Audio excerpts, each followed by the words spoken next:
Հերմենևտիկա, 5-րդ դաս, 5-րդ դասի վերնագիրն է տեքստային եւ քերականական սկզբունքները։ Հիշեցնեմ, ինչի մասին է խոսքը, այս աստվածաբանական առարկան մեկնաբանության արվեստ է կոչվում, որը նաեւ գիտություն է, այսինքն ճշգրիտ սկզբունքների վրա հիմնված գիտություն, եւ պիտի հիշենք, որ Աստվածաշնչի մեկնության կարևորությունը նրանում է, որ Աստված, բացեմ 2 Պետրոս 1 գլխի 20-21 խոսքերը, գրված է, որ նախ սա իմացեք, որ գրքերի ամեն մարգարեություն իր հատուկ մեկնությունը չունի, որովհետև ոչ մի մարգարեություն մարդկային կամքի համաձայն չի եղել, այլ ներշնչվելով Սուրբ Հոգուց, Սուրբ մարդիկ արժանի եղան Աստծու կողմից խոսելու։ Աստվածաշունչը խոսում է գրքերի մասին, որը Աստվածաշնչի գրքերն են, Աստվածաշունչը արդեն գիտենք բիբլիոլոգիա առարկայից, որ գրքերի ամբողջություն է, Աստված իր ուղերձն է փոխանցել մարդկությանը Աստվածաշնչի միջոցով, տարբեր թեմաների շուրջ, տարբեր պատմություններով, տարբեր ճշմարտություններով, բայց հոգևոր կյանքի, ընդհանրապես կյանքի արարման եւ այս աշխարհի ավարտի եւ այդ երկուսի միջև ընկած ամեն ինչի մասին Աստվածաշունչը միակ վստահելի եւ բացարձակ ճշմարիտ աղբյուրն է, որ մենք կարող ենք գիտելիք վերցնել։ Հիմա Աստված մարդ հեղինակների միջոցով մեզ է փոխանցել Աստվածաշունչ գիրքը։ Եվ շատ կարևոր է, որպեսզի մենք հասկանանք Աստված ինչ է ի նկատի ունեցել, երբ որ իր հոգով ներշնչված, այստեղ գրված է Սուրբ մարդիկ,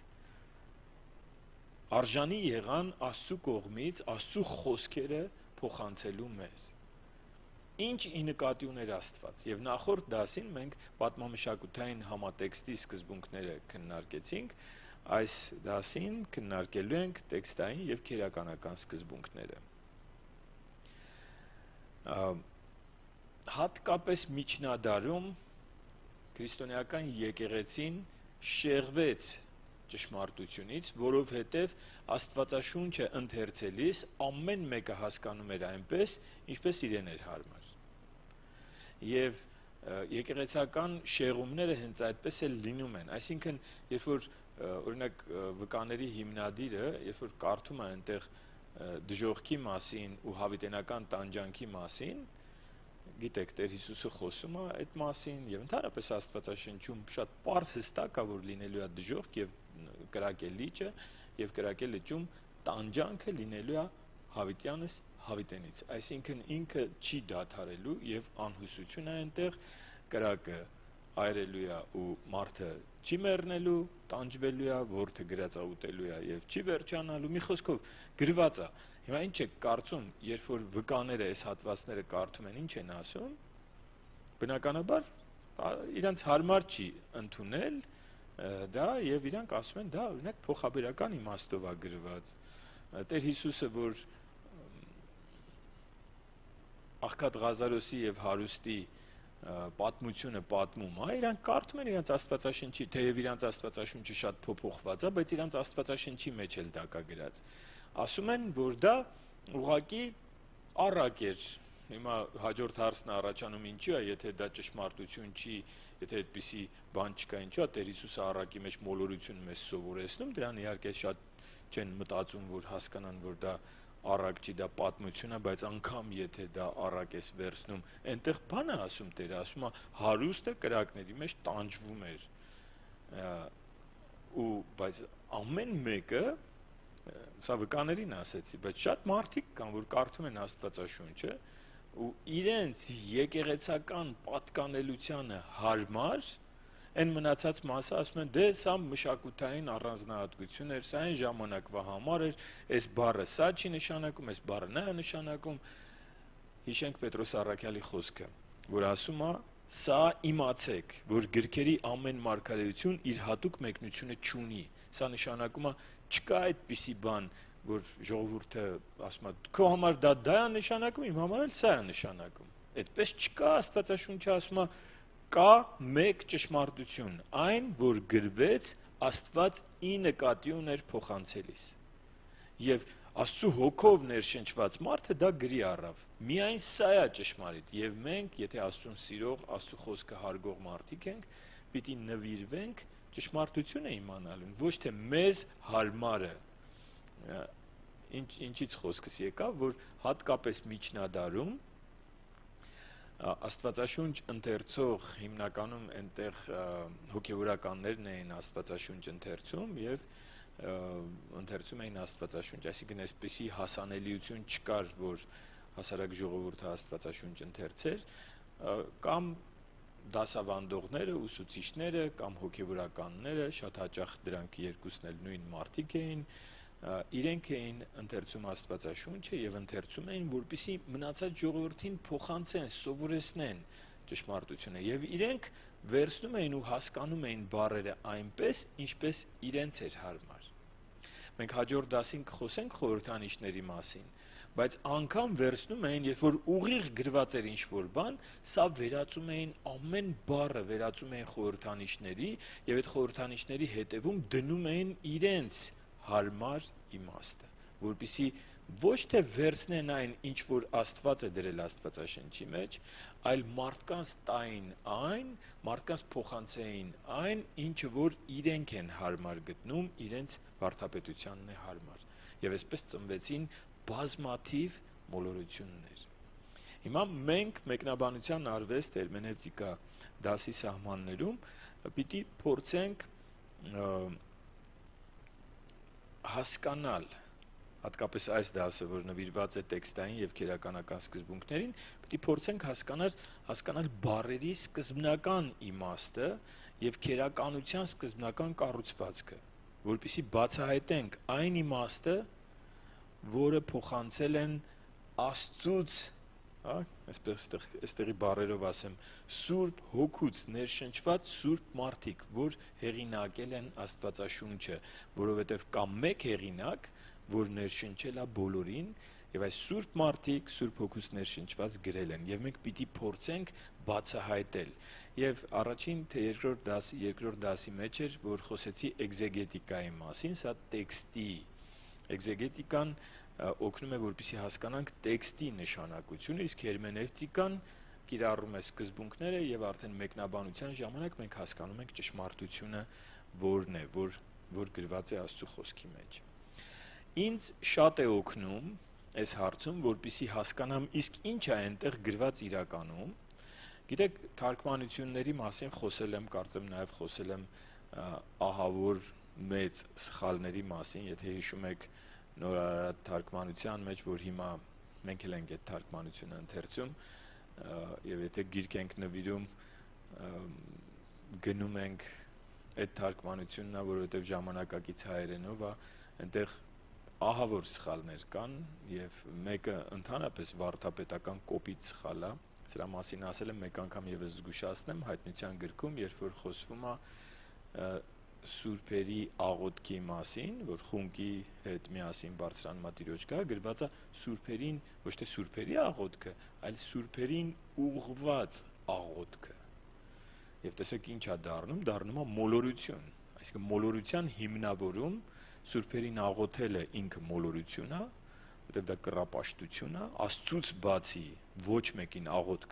աղոթքը երկրպագություն է, Աստծուց բացի սա երկրորդ պատվիրանի խախտումն է, երբ որ դու աղոթում ես սուրբերին, սա երկրորդ պատվիրանի խախտումն է, եւ երկրպագում ես դու նրան, ում աղոթք ես անում, որտեղ աղոթքը երկրպագության մաս է։ Հիմա այս կոպիտ սխալները բացի կան շատ սխալներ, որոնք թարգմանական սխալներ են, բազմաթիվ։ Ես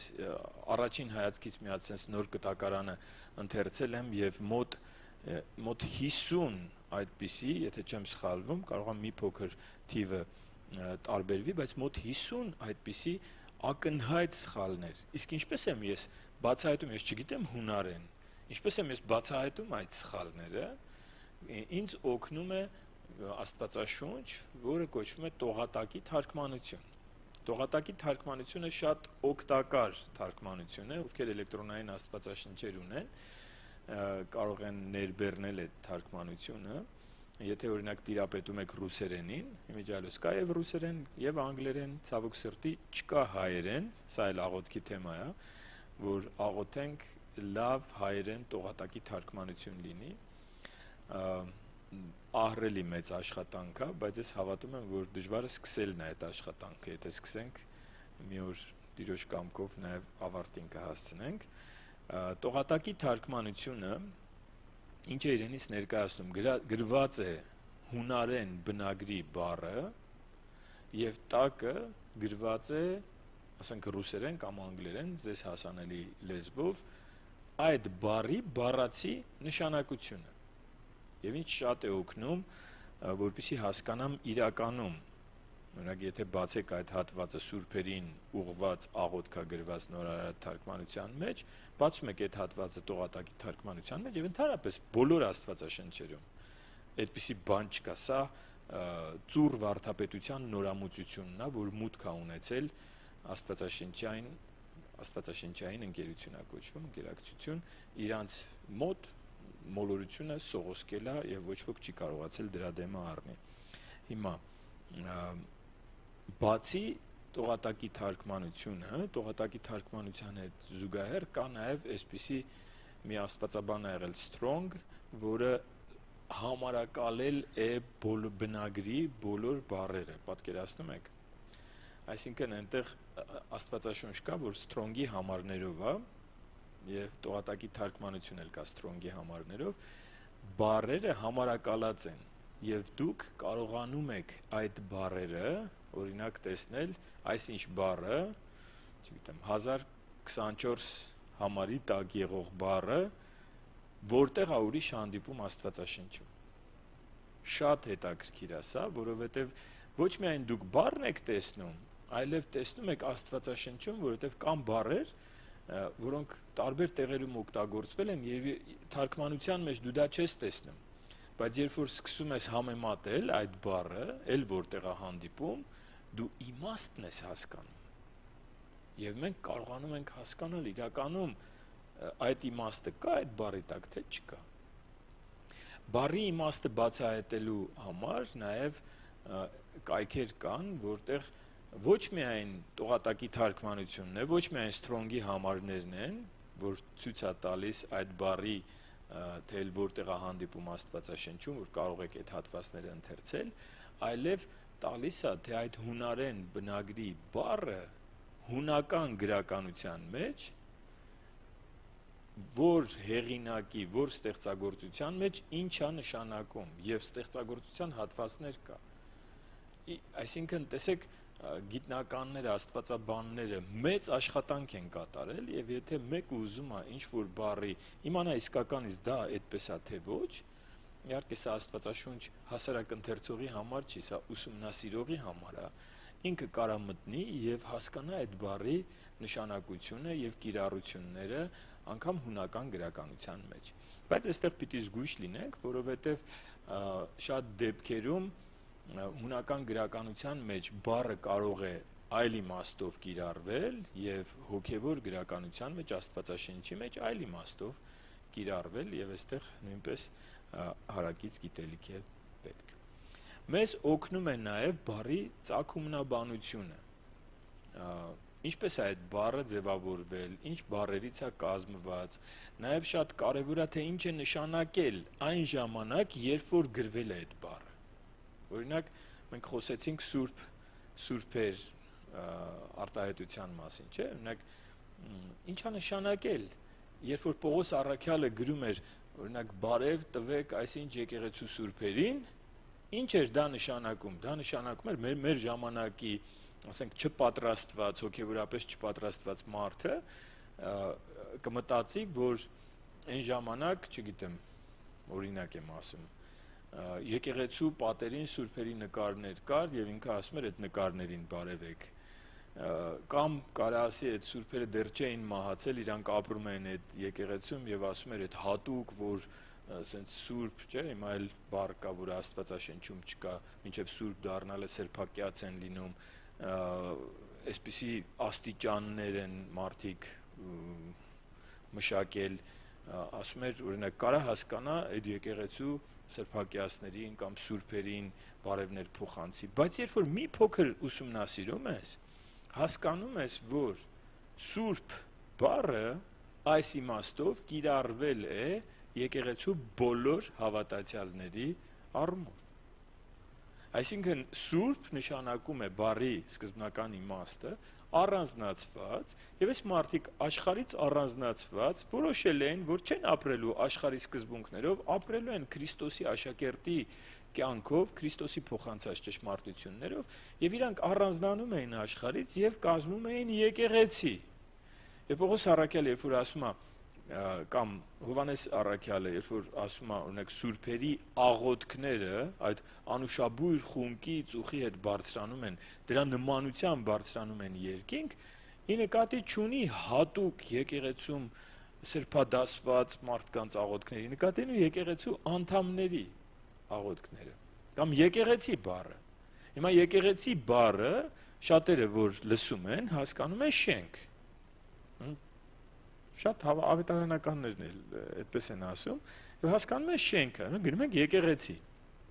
Առաջին դարում, երբ որ ասեիր գնում ենք եկեղեցի, բոլոր հավատացյալները քեզ կնայեն, կասեն ո՞նց ես գնում եկեղեցի։ Եկեղեցին մենք ենք։ Ինչից ենք սա հասկանում, երբ որ Պողոս առաքյալը կրկին բարևներից մեկի ժամանակ ասում է բարև տվեք այսինչի տանը հավաքվող եկեղեցուն։ Ինչա նշանակում այսինչի տանը հավաքվող եկեղեցուն, արդեն հասկանում ենք, որ եկեղեցին սա մարդկանց համախումբն է, էկլեսիա բառն է, որը այսպես է նշանակում։ Եվ այդպես շատ օրինակներ կա, հրեշտակ բառը։ Հրեշտակ շատ լավ սիրուն բառ է, մեկ էլ հայտնության գրքում գրված է այսինչ եկեղեցու Տեր Հիսուսի խոսքերը, այսինչ եկեղեցու հրեշտակին ասա։ Բայց երբ որ դու ուսումնասիրում ես հրեշտակ բառի իմաստը, հասկանում ես, որ հրեշտակ նշանակում է պատգամաբեր, պատգամ փոխանցող։ Եվ արդեն հասկանում ես, ոչ թե ամեն եկեղեցի իր հրեշտակը ունի, այլ օրինակ այդ եկեղեցու, ենթադրենք հովիվին, քարոզիչին, երեցին, Տերը կարար ասել, այս եկեղեցու պատգամաբերն է ինքը։ Եվ հրեշտակը պարտադիր չի, երբ որ թարգմանվել է հրեշտակ, թարգմանվել է բնագրի պատգամաբեր բառը։ Ու դու պիտի հասկանաս, իրանք ճիշտ են թարգմանել, թե սխալ են թարգմանել, որ գրել են այսինչ եկեղեցու հրեշտակին ասա։ Հասկանում եք, ու այսպիսի մի նոր աշխարհ է բացվում, երբ որ մենք հասկանում ենք տեքստային քերականական սկզբունքները, քերականականին դեռ չեմ անդրադարձել, բայց տեքստային, երբ որ մի փոքր ուսումնասիրում ես, այնտեղ հասկանում ես, որ մենք թարգմանության ժամանակ բնագրից շատ բան ենք կորցրել։ Եվ հիմա ամենաարժեքավոր թարգմանությունները նրանք են, որոնք հնարավորինս մոտ են բնագրին։ Իհարկե, շատ հաճելի է կարդալ թարգմանություններ, որոնք ադապտացված են, որոնք իմաստային են թարգմանված, բայց երբեմն իմաստայինը կարդում եմ, ես անձամբ կարդացել եմ այդպիսի թարգմանություններ, ասում եմ, բայց սա չի գրած Աստվածաշնչում։ Այսինքն դա արդեն մարդու թարգմանողի սուբյեկտիվ կարծիքն է այդտեղ փոխանցվում, այսինքն քո կարծիքով դա է գրած, բայց Աստվածաշնչը բացում ես ու այդ իմ ասած տեքստային վերլուծությունը ցույց է տալիս, որ բացարձակապես դա չի գրված։ Եվ կարդացողը մտածում է, որ Աստված է այդպես ասում, այնինչ Աստված չի ասում, թարգմանիչն է այդպես ասել, բայց գրքի վրա գրված է Աստվածաշունչ։ Ահա շատ կարևոր է, որպեսզի մենք տիրապետենք այս հմտություններին, հատկապես հասարակ ընթերցողի մասին չեմ խոսում,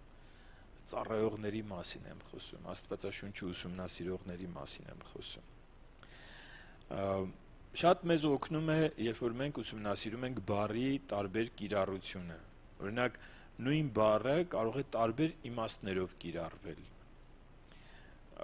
Նախ քննում ենք, թե, ասենք, ենթադրենք կարդացինք առաջին Կորինթացիս թուղթը, քննում ենք այս գլխում կամ այս գրքի մեջ, կամ Պողոս առաքյալի գրված մյուս գրքերի մեջ, կամ ընդհանրապես Աստվածաշնչում այդ բառը ինչ իմաստով է կիրառվում։ Նաև արդեն ասեցի, կարևոր է եւ հնարավորություն կա այսօր, եթե ռուսերենի կամ անգլերենի տիրապետում եք, ցավոք սրտի հայերենով այս ուսումնասիրությունները այդքան առաջ չեն, բայց կարող եք ուսումնասիրել, թե մենակ հունարեն բնագրում այլ հեղինակները, պոետներն ու հին ժամանակների գրողները ինչպես են այդ բառը կիրառել եւ արդեն հասկանում ենք իմաստը։ Հոմանիշների եւ հականիշների օգնությունը։ Օրինակ Հռոմեացիս 8-րդ գլխի 4-9 խոսքերում խոսում է մարմնի մասին, մարմնի մասին, մարմնի գործերի մասին, մարմնավոր կյանքի մասին, բայց հետո հասկանում ենք, երբ որ գրած է մարմինը հոգուն հակառակ է եւ ով մարմնով ապրի կամ մարմնավոր ապրի, կործանվելու է, արդեն հասկանում ենք, որ այս մարմնի մասին չի խոսքը։ Մարմին ասելով, մարմնավոր ասելով, ի նկատի ունի հոգուն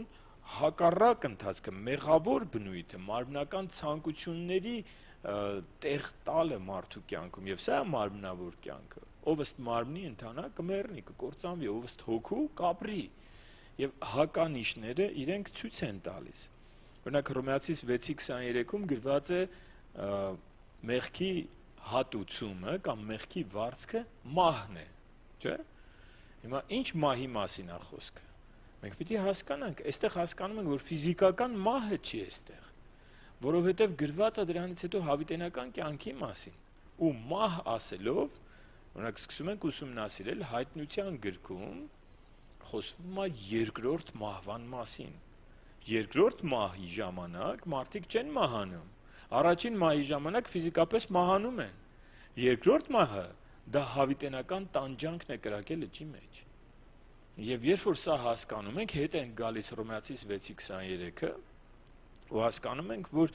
այստեղ գրված մահը ֆիզիկական մահ չի նշանակում։ Ինչից իմացանք, իր հակադրության մեջ իմացանք, որովհետև սրբության կյանքի վարձքը կամ հավատքի բերած փրկության վարձքը դա հավիտենական կյանքն է։ Եվ այս հականիշների մեջ կամ հոմանիշների մեջ մենք հասկանում ենք ճշմարտությունը։ Տեքստի նշանակությունը հասկանալու համար նաև կարևոր է տեքստի համատեքստը։ Համատեքստի մասին խոսել ենք պատմամշակութային, բայց օրինակ Սաղմոս 2:8-ը եթե կարդանք, երկրորդ Սաղմոս 8-րդ խոսքը, շատ մարդիկ սա մեջբերում են, օրինակ էսա հայտնի հատված է. «Խնդրիր ինձնից, եւ ես հեթանոսներին քեզ ժառանգություն կտամ, եւ երկրի ծայրերը քեզ ունեցվածք»։ Եվ շատ օրինակ մարդիկ ասում են Տերը ինձ ասում է խնդրի եւ ես կտամ քեզ եւ ես խնդրում եմ Տեր, չգիտեմ, գնում են միսիոներության ինչ-որ երկիր կամ հենց իրենց երկրի համար գրված է խնդրիր ինձ եւ ես հեթանոսներին քեզ ժառանգություն կտամ եւ երկրի ծայրերը քեզ ունեցվածք, որ մի քիչ վերև կարդակ, մի քիչ ներքև կհասկանաք, որ այստեղ Հայր Աստված որդուն է ասում, այստեղ Տեր Հիսուս Քրիստոսի մասին է գրած։ Ես օծեցի իմ թագավորին, իմ Սուրբ Սիոն լեռան վրա, պիտի հայտարարեմ հրամանը, Տերն ասաց, դու իմ որդին ես, ես այսօր քեզ ծնեցի։ Այսինքն դրանից հետո հաջորդը խոսում է եւ դրանից հետո էլ այն հայտնի հատվածն է գեղեցիկ խոսքը Աստվածաշնչյան, որդուն համբուրեցեք, որ չբարկանա եւ դուք չկորչեք ճանապարհի մեջ, որովհետեւ շուտով պիտի բորբոքվի նրա բարկությունը, երանի նրանց, որ ապավինել են նրան։ Այստեղ Տեր Հիսուսի մասին է խոսքը եւ հայրը Տեր Հիսուսին է ասում է խնդրիր ինձ եւ ես պիտի հեթանոսները քեզ տամ ժառանգություն։ Հիմա համատեքստը հուշում է մեզ իրական իմաստը։ Մենք չպիտի մի հատված կտրենք, ասենք ինձ սենց ձեռք է տալիս, ես սենց եմ ուզում հասկանամ Աստվածաշունչը, դու ոնց ես ուզում հասկանաս, ես ոնց եմ ուզում հասկանամ, սա բացարձակապես կարևոր չի, կարևորը Աստված որ գրել է ինչ է նկատի ունեցել, սա է ճշմարտությունը։ Եվ մենք պիտի Աստվածաշունչը կարդանք ճշմարտությունը ընկալելու համար, որովհետև Աստված մեզ փոխանցել է իր ճշմարտությունը Աստվածաշնչի միջոցով։ Նույնը օրինակներ կարող եմ բերել Հովանու 3:16-ը, առաջի Հովանու 2:15, երկուսն էլ աշխարհի մասին է խոսում, մի տեղում ասում է մի սիրեք աշխարհը եւ այն ամենը ինչ նրա մեջ է, մյուս տեղում ասում է այո Աստված այնպես սիրեց աշխարհը, որ իր միածին որդուն զոհեց։ Հիմա աշխարհը ինչ է նշանակում։ Այստեղ աշխարհը ինչ է նշանակում, այնտեղ աշխարհը ինչ է նշանակում։ Երբ որ Աստված սիրեց աշխարհը, նշանակում է սիրեց աշխարհի մարդկանց, ամբողջ աշխարհի մարդկանց։ Ուղղակի գրած է սիրեց աշխարհը։ Երբ որ մեզ ասում է մի սիրեք աշխարհը, չի ասում մարդկանց մի սիրեք, ասում է աշխարհի բարքերը մի սիրեք, աշխարհի սկզբունքները մի սիրեք, աշխարհում ընդունված չափանիշներն ու արժեհամակարգը մի սիրեք, եւ այն ամեն ինչ որ դրա մեջ է։ Հիմա տեսեք, այս երկու հակադրությունը կամ համատեքստը մեզ թույլ է տալիս, որպեսզի մենք հասկանանք ինչի նկատի ունի Աստված։ Կամ առաջին Հովանու 3:6-10-ում, այնտեղ որ ասում է ով Աստծուց է ծնված մեղք չի գործում, մեղք չի գործում, բայց նույն Հովանեսը առաջին գլխում, երկրորդ գլխի սկզբում ասում է, որ ասում է եթե մեկը ասի ես մեղք չեմ գործում, ստախոս է Աստծուն, էլ ստախոս է դարձնում։ Հիմա ինչի նկատի ունի։ Երկրորդ գլխի սկիզբը ասում է այս ամենը ասում եմ ձեզ, որ մեղք չգործեք, բայց եթե գործեք, նա քավություն է ձեր մեղքերի համար եւ ոչ միայն ձեր, այլև ամբողջ աշխարհի։ Ինչ է նշանակում։ Արդեն հասկանում ենք, որ այնտեղ գրված է ով Աստծուց է ծնված մեղք չի գործում, ինքը բնույթը փոխված մարդու մասին է խոսում, որ ոչ թե չի սայթակում, չի ընկնում, այլ Աստծուն հակառակ չի գնում գիտակցաբար։ Այն հիշում եք իմ ասած ամենավտանգավոր աղոթքը։ Ամենավտանգավոր աղոթքը սա է, որ Տեր Աստված ների ինձ, ես հիմա պատրաստվում եմ, ես ինչ մեղքը գործեմ, կներես, պիտի անպայման գործեմ, որովհետև ինձ շատ պետք է։ Այդպես չի լինում։ Եթե դու վերստին ծնված ես, եթե Աստծու հոգին քո մեջ է, դու չես կարող ես աղոթքը անել, սա աղոթք էլ չի։ Այսինքն դու կարաս ընկնելուց հետո ասես Տեր, իմաստություն տուր, որ ես չեմ ուզում այսպես ապրեմ։ Բայց մեղք չի գործումը հասկանում ենք համատեքստի մեջ քննարկման արդյունքում։ Զուգահեռ հատվածներն են շատ օգնում հասկանալու համատեքստը, օրինակ թագավորած գրքերը զուգահեռ հատվածներ ունեն մնացորդած գրքերում, եթե կարդացել եք, երկուսը համեմատելով իրար, կամ ավետարանների մեջ, 4 ավետարանը կարող են նույն պատմության մասին խոսել եւ օգնում են, որպեսզի մենք հասկանանք իմաստը։ Դանիելը եւ հայտնությունը կրկին բաներ կա, կրկնվում է եւ այս զուգահեռ հատվածների մեջ կարող ենք հասկանալ, կարող ենք Աստվածաշնչի ընդհանուր համատեքստի մասին գրել, համատեքստը վերցնել, օրինակ, առաջին Կորինթացիս 15:29-ում գրված է մեռելների համար մկրտվելու մասին, հիշում եք Պողոս առաքյալն ասում է մեռելների համար մկրտվել, ասում է, եկեք հիշելով չասեմ, 15-ի, առաջին Կորինթացիս 15:29 գրված է այլապես մեռելների համար մկրտվողների ինչ կանեն, եթե մեռելները իրոք հարություն չառնեն, էլ ինչու են նրանց համար մկրտվում։ Հիմա Եբրայեցիս 9:27-ում գրված է, որ մարդուն տրված է մեկ անգամ մեռնել ու դրանից հետո դատաստան։ Մենք եթե հստակ չկարողանանք ասենք ինչ է նշանակում մեռելների համար մկրտվելը, կարող ենք հստակ ասենք ինչ չի նշանակում։ Այն ինչ որ մորմոններն են անում, մորմոնները ասում են, եթե դու հիմա գաս քո մահացած բարեկամի համար եւս մեկ անգամ իր անունով մկրտություն անես, իրան փրկում ես, այսինքն ինքը մահացել է, գնացել է, բայց ընդեղից տեղափոխություն է լինում դեպի դրախտ։ Մեռելների համար մկրտվելը սա չի կարող նշանակել, որովհետև օրինակի համար Տերը, երբ որ խոսում էր Աղքատ Ղազարոսի պատմության մեջ խոսում էր այդ հարուստի մասին, այնտեղ Տեր Հիսուսն է պատմում, որ այստեղից այնտեղ տեղափոխություն չի կարող լինել։ Այսինքն դժոխքից դրախտ ոչ ոք չի կարող գա, այնտեղից էլ այնտեղ չեն կարող գա։ Չի լինում տեղափոխություն։ Այսինքն մկրտությունով, մանավանդ մեկ ուրիշի մկրտությունով փրկություն չկա։ Եվ Աստվածաշունչը շատ հստակ է, հավատքով է փրկությունը, եւ ուրիշի հավատքով այն մեկը չի կարող փրկվել, անհատական է փրկությունը։ Սա Աստվածաշնչի համատեքստն է։ Բայց ինչ է նշանակում, արդեն երբ որ ընդհանուր համատեքստը կարդանք, կտեսնենք, որ այստեղ մկրտությունը, օրինակ Հռոմեացիս 6-րդ գլխում առաջին մի քանի խոսքերի մեջ գրված է, որ մկրտությունով մենք մեռնում ենք։ Ոչ թե մեռնում ենք ֆիզիկապես, այլ մեր հին բնույթն է մեռնում, ջրի մեջ ընկղմվելով եւ ջրից դուրս գալով, սա Քրիստոսի հարության խորհուրդն է, Քրիստոսի մահը, Քրիստոսի հարությունը եւ նոր կյանքի համար մենք ապրում ենք եւ մեռելների համար մկրտություն, այսինքն մենք պատրաստ ենք մեռնելու, երբ որ մենք մկրտվեցինք, մենք այդ պահին ասեցինք, որ մենք պատրաստ ենք Քրիստոսի համար մեռնելու։ Եվ ասում եմ, եթե հարություն չկա, էլ ինչու ենք դա անում։ Մի քիչ ձևակերպումը խրթին է, դժվար է, բայց իմաստը հաստատ Աստվածաշնչի համատեքստը մեզ օգնում է հասկանալ, որ դա չի նշանակում, ինչ որ մի մահացածի համար մկրտվել, սա հաստատ չի նշանակում։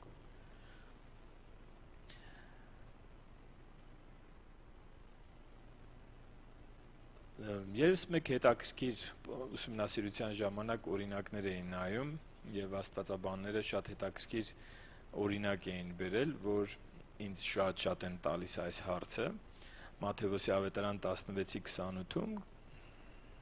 էլի հիշելով չասեմ, Մատթեոս 16:28-ում Տեր Հիսուսն ասում է. ճշմարիտ ասում եմ ձեզ, այստեղ կանգնածներից ոմանք մահ չեն ճաշակի, մինչև որ մարդու որդուն իր թագավորությամբ գալիս չտեսնեն, եւ շատերը ասում են, բայց Տերը հետո է գալու, ոնց կլինի, ոնց է ասում այդտեղ կանգնածներից ոմանք մահ չեն ճաշակի, մինչև տեսնեն, շատ հետաքրքիր հատված կար, կրկին Աստվածաշունչ, քանի որ մահացել են եւ մենք գիտենք, որ Տեր Հիսուսը չէր կարող սխալվել, պիտի հասկանանք ինչի նկատի ուներ։ Ես շատ տարբեր բացատրություններ էի կարդացել, բայց կարդացի այս մեկը նաեւ հենց հերմենևտիկայի դասագրքի մեջ գրված էր, որ ընդամենը 6 օր հետո Տեր Հիսուսը իր 3 աշակերտներին վերցնում է իր հետ եւ բարձրանում է այլակերպության լեռը եւ իրանք տեսնում են մարդու որդուն իր ամբողջ փառքով եւ տեսնում են որպես թագավոր եւ փայլում, այսինքն Տեր Հիսուսը հենց այն տեսքով է լինում, որով որ Հովհաննեսը իրան հայտնության գրքում տեսնում է մոտավորապես այդ տեսքով եւ տեսնում են իր փառքը, տեսնում են թագավորի փառքը եւ շատ հնարավոր է, որ Տեր Հիսուսը սա է նկատի ունենար, հիմա աստվածաբանները այդպես են ասում, իրականում հնարավոր է, բայց ինչ չի նշանակում, սա հաստատ կարող ենք հասկանալ եւ համատեքստը մեզ օգնում է։ Հիմա քերականական խնդիրներին ես չեմ անդրադառնա հիմա, որովհետեւ քերականական խնդիրները նույնպես, բայց սրա համար արդեն պիտի լինենք հունարենի մասնագետ։ Եթե տեքստի իմաստը հասկանալը հնարավոր է տողատակի թարգմանությունով, ապա քերականական նրբությունների համար դու պիտի լինես հունարենի, այնել հին հունարենի մասնագետ, որպեսզի իմանաս հոլովները, կիրառությունները, մի խոսքով քերականական նրբությունների մեջ չմտնենք, բայց սա էլ շատ օգնում է եւ Աստվածաշնչի հատկապես թարգմանիչները պիտի տիրապետեն սրան, որպեսզի սխալ, որտեղ քերականությունից շատ բան է կախված, պիտի հետ գնան այն ժամանակների քերականությանը եւ ճիշտ փոխանցեն, որպեսզի մենք կարդացողներս, ընթերցողներս ճիշտ Աստվածաշունչ ընթերցենք։ Աղոթքի թեմա է սա, մենք չունենք այսօր հայերեն չասեմ անսխալական, որովհետև թարգմանությունը չի կարող անսխալական լինի, բայց գոնե նորմալ թարգմանված Աստվածաշունչ այսօր չունենք, դրա համար ես այսպես ցույց տամ, ինձ ասում են երբեմն ինչու ես էլեկտրոնային գիրք պահում, որովհետև եթե, չգիտեմ, երևում է թե չէ, երկու մասի է բաժանված էկրանը, էկրանը բաժանված է երկու մասի եւ երկու տարբեր թարգմանություններ զուգահեռ եմ ընթերցում, որպեսզի գոնե տեսնեմ այն մյուսում արագ աչքս մեկից մյուսի վրա գնում է, որպեսզի տեսնեմ այն մյուսում ինչա գրված եւ հին Արարատն ու նոր Արարատը միասին ինձ օգնում են եւ ես կարծում եմ երկուսի համադրությունը բնագրին շատ մոտ, երբեմն ասում եմ որտեղից ես կարդում, իրականում երբ որ ընթերցում եմ, երբեմն վերցնում եմ հին Արարատի տեքստը եւ ընթերցում եմ ժամանակակից հայերենով, որովհետեւ նոր Արարատում այդ հատվածը բավականին վատ է թարգմանված։ Այդպես եմ անում, իհարկե միտքը նույնն է, ուղղակի այնտեղ գրված է, եւ ահա երևեցան նրանց Մովսեսը եւ Եղիան, ես չեմ ասում երևեցան, ասում եմ երևացին, որ ավելի ժամանակակից հայերենով է լինում։ Այսքանը սիրելիներ այս դասին, մեզ մնաց հերմենևտիկայի 6-րդ դասը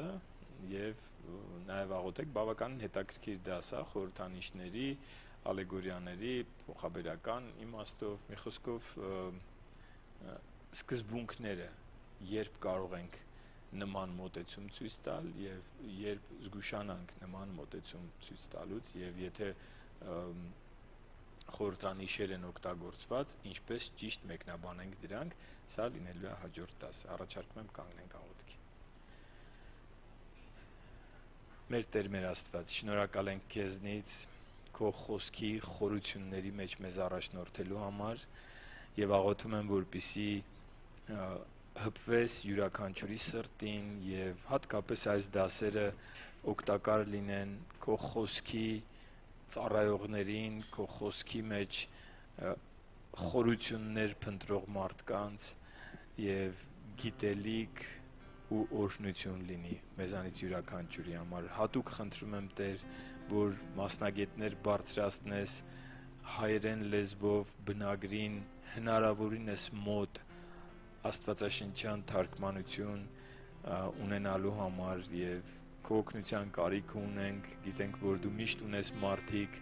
արթնացրու այդ մարդկանց հոգին, ինչպես գրված է Աստվածաշնչում, գիտեմ, որ իրանք հիմա տարբեր բաներով են զբաղված, թող կարևորեն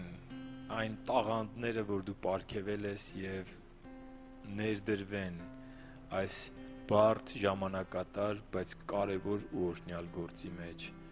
թող զորավորներ բարձրանան, որոնք քո խոսքը հասանելի ու ճշգրիտ կերպով, ճիշտ այնպես, ինչպես դու ես ի նկատի ունեցել, այդպես կփոխանցեն թարգմանության մեջ քո զավակներին։ Շնորհակալ ենք Տեր, Տեր Հիսուս Քրիստոսի անունով ենք խնդրում, ամեն։